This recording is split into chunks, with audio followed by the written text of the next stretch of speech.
আজ আমি ফুলকপি দিয়ে একটা নিরামিষ রান্না করব। এখানে ফুলকপি এইভাবে কেটে নিয়েছি। এটাকে আমি এবারে একটু ভাপিয়ে নেব।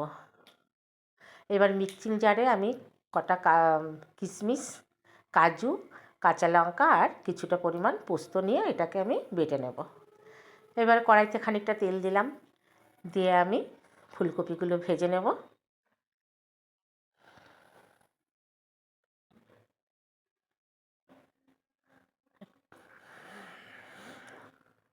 ফুলকপিগুলো আমার ভাজা হয়ে গেছে। কড়াইতে আমি আবারও একটু তেল দিয়ে দিলাম। এর মধ্যে দেবো একটু সাদা জিরে আর একটা শুকনো লঙ্কা ফোড়ন, আর দেবো বেটে রাখা মশলাটা, দেবো স্বাদ মতো লবণ, একটু জিরে ধনের গুঁড়ো দিয়ে ভালো করে কষে নেব।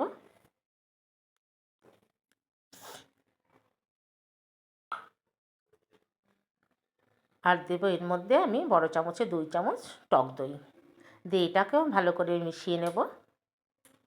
যতক্ষণ না তেল ছাড়ে ততক্ষণ আমি এটা কষতে থাকবো। এবার দিলাম একটু কাঁচা লঙ্কা বাটা আর একটু শুকনো লঙ্কার গুঁড়ি, আবারও মিশিয়ে নেব।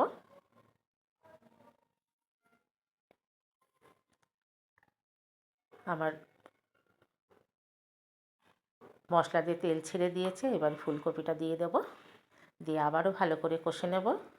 আমার রান্না যদি আপনাদের ভালো লেগে থাকে তাহলে ফেসবুক থেকে দেখলে একটু ফলো করবেন, আর ইউটিউব থেকে দেখলে একটু সাবস্ক্রাইব করে দেবেন।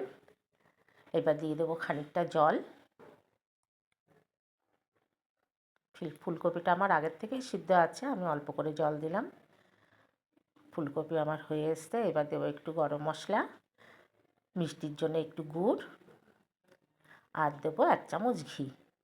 সব কিছু ভালো করে মিশিয়ে নেব।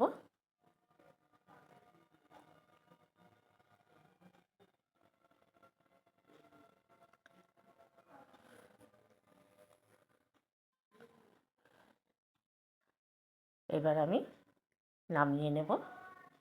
দেখুন কি দারুণ হয়েছে রান্নাটা। আপনারা